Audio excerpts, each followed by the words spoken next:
Bonjour à tous, c'est l'heure du face-à-face entre David Revaud-Dallon du JDD et Bruno Jeudi de Paris Match. Bonjour à tous les deux. Bonjour Roselyne. Alors parlons, comme d'habitude, pour changer de la vie rêvée des anges de la politique.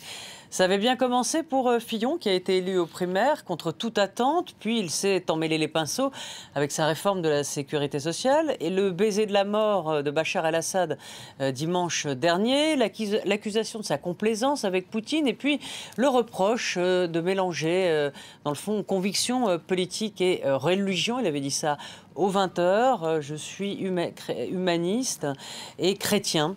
Donc notre Fillon national passe un trou d'air. Quant à la gauche, le premier débat de la belle alliance populaire, c'est demain. 3 débats en une semaine et des campagnes assez low cost.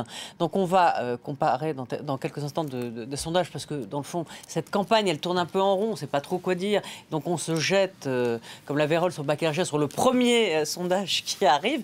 Mais peut-être un mot de cette campagne à gauche qui démarre pas super et qui intéresse pas grand monde. Oui, la campagne de Fillon, c'est le trou d'air, et à gauche, c'est la zone de turbulence dans laquelle sont rentrés les candidats il y a une semaine. En réalité, on l'a dit à plusieurs reprises, cette primaire, dans sa configuration actuelle, n'était pas prévue pour ça. C'était prévu pour adouber et relancer François Hollande.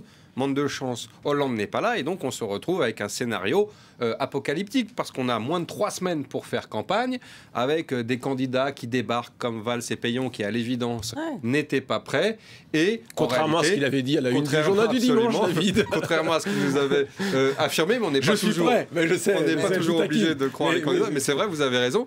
Et donc, en réalité, tout va se jouer dans la semaine qui s'ouvre demain, puisque nous avons 3 débats en 7 jours, et que ça va tourner un petit peu, si vous voulez, à l'émission de télé-réalité. En gros, c'est un peu comme le Loft.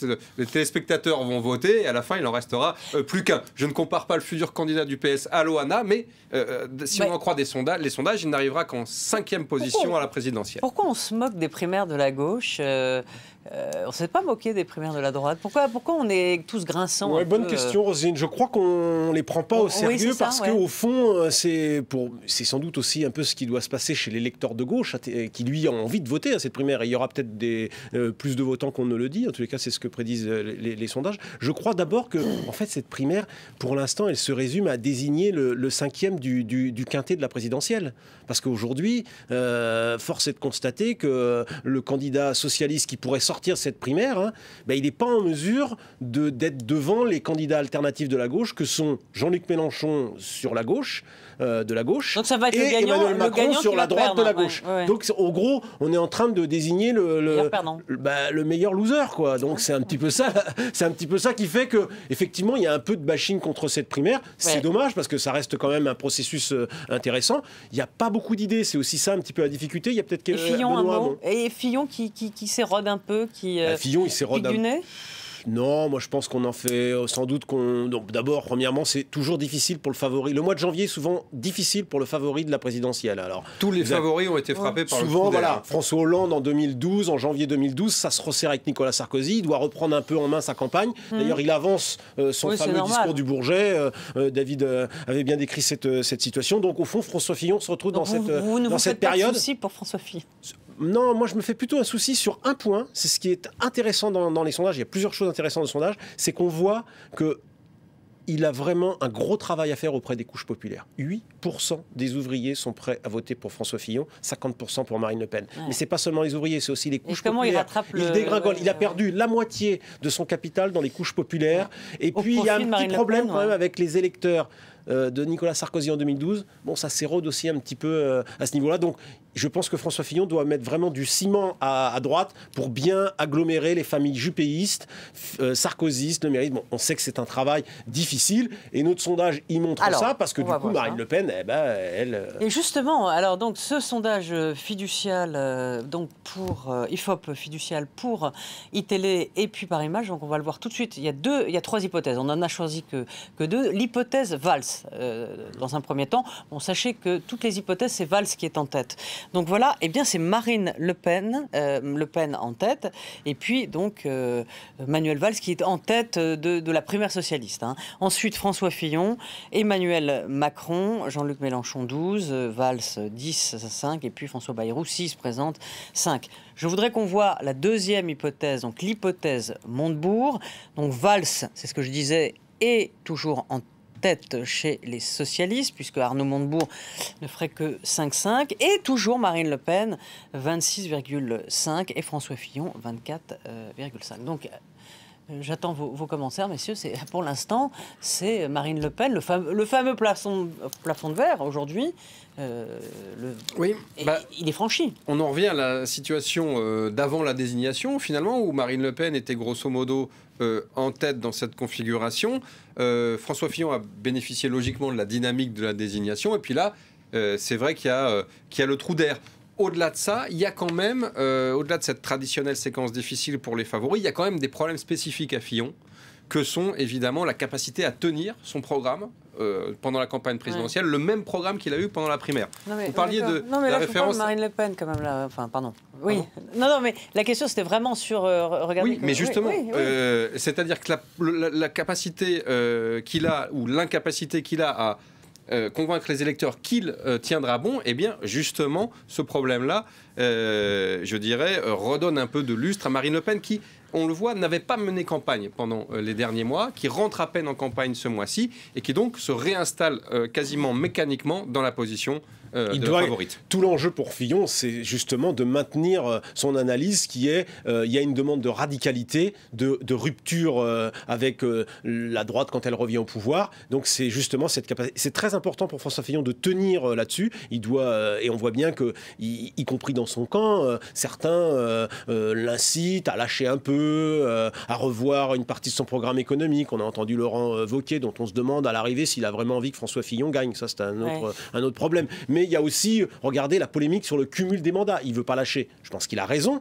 Mais si jamais il lâchait, ce serait ouvrir la porte à Emmanuel Macron. Donc il y a vraiment, pour François Fillon, il ne veut pas se tromper d'élection. Il y a un premier tour face à Marine Le Pen et il doit surtout rien lâcher pour pas que Marine Le Pen s'engouffre dans la brèche qui est évidemment cette brèche aujourd'hui du les gens en ont marre du système, les gens veulent des têtes nouvelles, on a tout essayé, la gauche, la droite, ils promettent toujours des promesses, rien que des promesses. Et Marine Le Pen, évidemment, elle bénéficie de la virginité, au fond, du Front National qui n'a jamais été au pouvoir. C'est ce qu'on a toujours dit sur le Front National, et au final, il est jamais arrivé au pouvoir. Rappelez-vous, les régionales et départementales, en disant ils vont avoir 10 régions. N'empêche, Roselyne, c'est la première fois que Marine Le Pen, c'est la première fois qu'un membre de la famille Le Pen attaque une année présidentielle en tête dans un sondage avec un échantillon sans problème tout à de fait signature correct, qui plus est. Évidemment. Ce qui montre aussi que du point de vue des élus attention, locaux, elle n'a pas il y a une sorti son progression. programme, David. Elle n'a pas sorti son programme, mais son programme, grosso modo, on le connaît. Je veux dire, il y aura absolument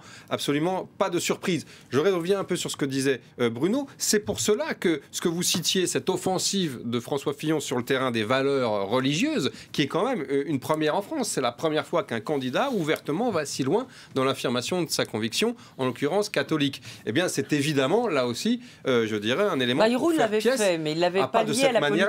Pas de cette manière-là. Il l'avait pas lié à la politique. Et vous avez remarqué que Bayrou et Henri Guénaud qui sont en quelque sorte dépositaires d'une forme de tradition chrétienne, mais lui sont tombés dessus très fort. Mais très clairement, il essaye de faire barrage sur ce côté-là et de se montrer très ferme sur ses convictions, puisque précisément sur le terrain économique et social, on le soupçonne de vouloir rétro-pédaler. Et donc, c'est évidemment, je pense, une contre-offensive à la montée de Marine Le Pen. C'est la première fois, Bruno, que Marine Le Pen est donnée gagnante face à Elle est donnée en tête au premier tour. Elle est donnée systématiquement battue au second tour. Il y a quand même une grande difficulté pour elle à aller jusqu'à 50%. Mais au premier tour, en tête dans un sondage présidentiel, une année de présidentielle, ce n'était jamais arrivé. Il faut se souvenir qu'au mieux, en 2012, lors de la dernière présidentielle, elle a challengé Nicolas Sarkozy pour la deuxième place. Jamais elle n'a été en tête d'un sondage présidentiel. Elle l'a été dans les différents scénarios avant la primaire de la droite, mais là on est quand même à 100 jours du premier tour. Et là, si on revoit ce sondage, si on peut le revoir... Elle gagne 2 points en moyenne, pour résumer pour nos téléspectateurs, elle gagne 2 points en moyenne par rapport à une enquête similaire avant les fêtes, et François Fillon perd 3 points en moyenne par rapport à Mais ça donne quoi ça à un deuxième tour? C'est-à-dire que les voix de Macron iraient, mettons que ce soit Fillon c'est simple, au deuxième tour, Fillon il est donné vainqueur face à Marine Le Pen, qui est le scénario aujourd'hui le seul probable. Alors après, l'IFOP... mais que fait les macronistes? Ils vont forcément chez Fillon? Pour l'instant, François Fillon, il réunirait 64% des voix. Donc globalement, il réunirait une partie des voix de Macron et une partie des voix de la gauche et l'emporterait sans coup férir face à Marine Le Pen. Même si, évidemment, on n'est plus dans la situation de 2002 et des fameux 82% de Le Jacques plus Chirac. inquiétant, c'est que Marine Le Pen, on l'a dit, dans les derniers mois, n'a quasiment pas fait campagne, n'est quasiment pas apparue. Elle vient juste de rentrer en campagne. Vous l'avez dit, elle n'a pas donné son programme et elle est déjà 2 points.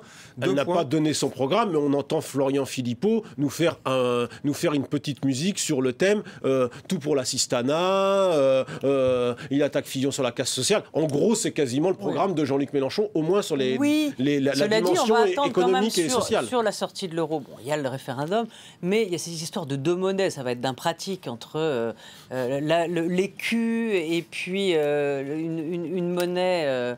Non, mais l'euro-franc. Ce n'est évidemment pas sur le programme économique et social que Marine Le Pen va gagner des voix et va convaincre les électeurs. C'est sans doute le point qui... Non, mais c'est là que le bas blesse. Délirant. Son programme économique est juste délirant. Mais évidemment, il a beau être délirant, ça n'empêche pas, comme vous venez de le souligner, que 26% des sondés lui disent qu'ils vont lui donner leur voix au premier tour. Et c'est bien évidemment pas sur le programme économique et social. Vous le disiez, c'est une forme de revanche, une forme de ne pas... virginité, entre guillemets, puisque elle n'existe pas, de ne pas avoir exercé le pouvoir, et surtout sur un rejet de toutes les autres elle prospère sur l'impuissance de la parole publique depuis 10 ans, c'est-à-dire les 2 derniers quinquennats. Merci à tous les deux. Roselyne. Et puis on se retrouve très vite sur France 24. Tout de suite les infos. Merci.